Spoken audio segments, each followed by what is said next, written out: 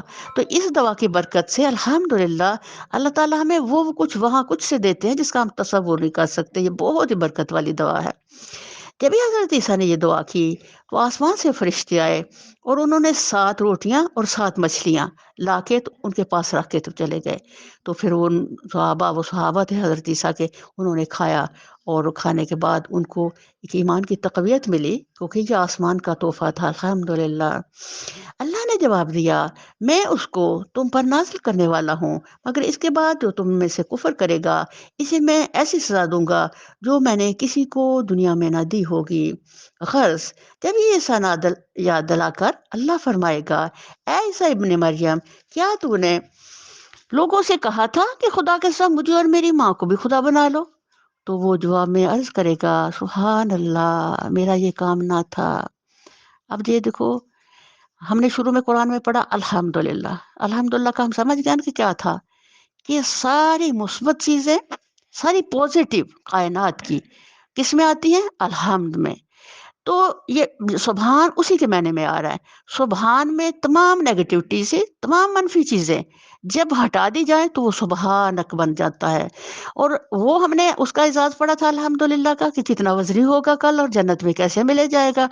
اس کا اعزاز یہ ہے کہ جب بھی آپ کسی اپنی دعا کے ساتھ سبحانک ملاتے ہیں تو الحمدللہ وہ یقینی دعا کی قبولیت کا باعث بناتی ہے سبحانک کا کہنا۔